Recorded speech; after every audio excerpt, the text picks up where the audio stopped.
आज राजस्थान से भी कांग्रेस के लिए बुरी खबर आई। आज राजेश पायलट की पुण्यतिथि है। इस मौके पर अशोक गहलोत और सचिन पायलट के बीच जुबानी जंग फिर से शुरू हो गई। असल में अशोक गहलोत बार बार ये याद दिला रहे हैं कि 2020 में सचिन पायलट ने उनकी सरकार गिराने की कोशिश की थी, पार्टी हाईकमान के खिलाफ बगावत की थी और उन्होंने उस वक्त कांग्रेस का झंडा मजबूती से संभाला था। हालांकि अशोक गहलोत ने सचिन पायलट को अपने बेटे जैसा बताया। कहा वो चाहते हैं कि सचिन आगे बढ़े, लेकिन उन्हें राजनीति में अभी बहुत कुछ सीखना बाकी है।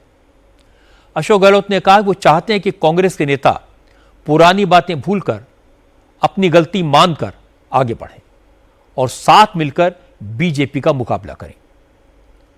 आज सचिन पायलट ने अशोक गहलोत को जवाब दिया। सचिन ने कहा अशोक गहलोत बड़े हैं, बुजुर्ग हैं, उन्हें अपना बेटा मानते हैं, अच्छी बात है, लेकिन सिर्फ बेटा कहने से क्या होगा। गहलोत को भी पर्सनल दुश्मनी भूलनी चाहिए, बड़प्पन दिखाना चाहिए, तभी कांग्रेस का भला होगा। मैंने उनका वक्तव्य सुना और जो बात मैंने सुनी और जो बात मुझे कहनी आप लोगों को, मुझे इतना याद है, उन्होंने बड़े प्रेम से कहा कि जैसे अशोक जी का स्नेह और लगाव उनके पुत्र वैभव गहलोत जी के साथ है, उतना ही स्नेह और लगाव मेरे साथ भी है और हम सब कांग्रेस के सिपाही हैं।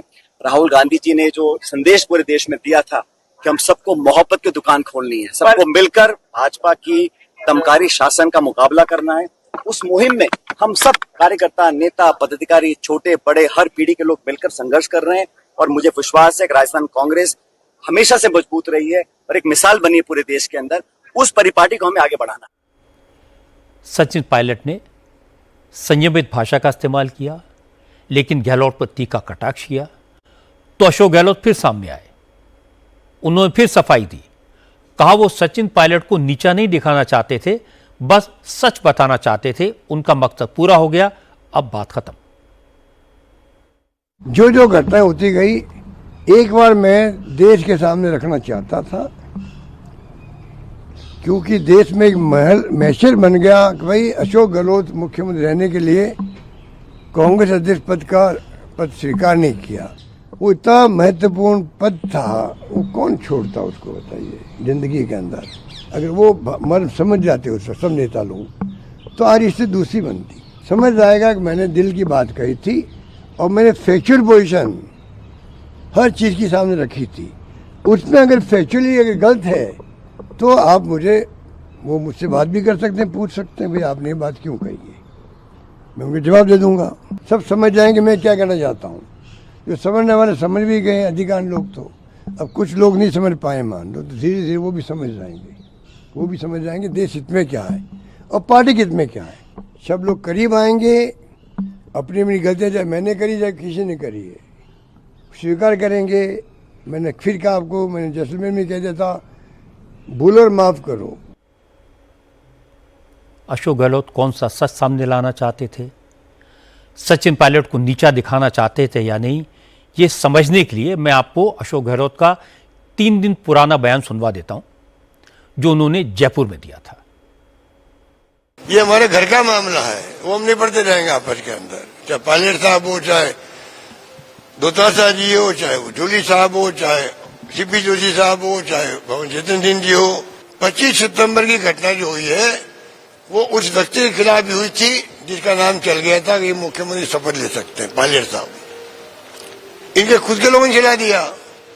ऐसा माहौल बन गया कि 100 लोग इकट्ठे हो गए कि भाई अगर नया मुख्यमंत्री बने, अशोक गहलोत जा रहा अध्यक्ष बनने के लिए, नया मुख्यमंत्री बने, वो हम जो ने लॉयल्टी दिखाई हाईकमान के साथ में, हम होटलों बंद रहे हैं, लॉयल्टी दिखाई हाईकमान साथ रहे, हम लोग सरकार बचाई।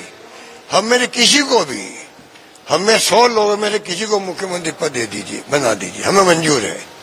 पर पायलट साहब मंजूर नहीं होंगे, क्योंकि वो तो ले जाने वालों में थे मानेसर हिंदुस्तान के इतिहास के अंदर। जब कभी भी हाईकमान ने तय किया मुख्यमंत्री बदलना चाहिए, बदलने का फैसला कर लेते हैं। 90% MLA जो होता है, जो मुख्यमंत्री के साथ होते हैं, वो छोड़ के जाते हैं नए मुख्यमंत्री बनने वाले के पास में। क्या कारण था उस दिन? कि नए मुख्यमंत्री का नाम चल पड़ा, चला दिया, खुद नहीं चला दिया, उनके दोस्तों ने चला दिया, उसके बाद में उनके पास नहीं गए। उनके पास नहीं गए, क्यों नहीं गए भाई? वो तो शपथ लेने वाले थे, मान लो, जाते उनके पास में।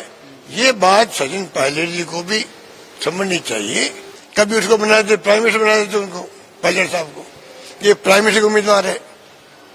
कभी कहते हैं कांग्रेस प्रेसिडेंट के उम्मीदवार है, कभी कहते हैं ये कांग्रेस वर्किंग प्रेसिडेंट बनने जा रहा है, कभी कहते GSO बनने जा रहा है, और कभी कहते PCA बनने जा रहा है। तो क्यों पायलट साहब पीछे पड़े हुए वालों? अशोक गहलोत और सचिन पायलट से झगड़ा पुराना है, इसलिए एक बार बैकग्राउंड को याद करना पड़ेगा।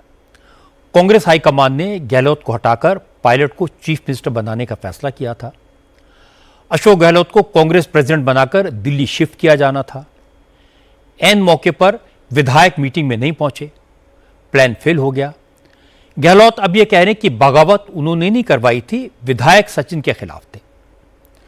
पर यह सब जानते हैं कि जो विधायक मीटिंग में नहीं आए थे वो गहलोत के लॉयल थे। अब यह बात फिर से उठी है क्योंकि कांग्रेस राजस्थान की कमान सचिन के हाथ में देना चाहती है। जाहिर है यह फैसला गहलोत को बिल्कुल पसंद नहीं आएगा, इसलिए वो याद दिला रहे हैं कि कांग्रेस के लोकल नेता सचिन को पसंद नहीं करते। लेकिन यह भी सच है कि प्रदेश अध्यक्ष के तौर पर सचिन ने बेहतरीन काम किया था, कांग्रेस के संगठन को मजबूत किया था। सचिन राजेश पायलट के बेटे हैं, जिनकी आज ही के दिन सड़क दुर्घटना में दुखद मौत हुई थी। राजेश पायलट बहुत हिम्मत वाले नेता थे और उनकी यह क्वालिटी सचिन पायलट में भी कूट कूट कर भरी है। वो राजस्थान के लिए अच्छे लीडर साबित होंगे।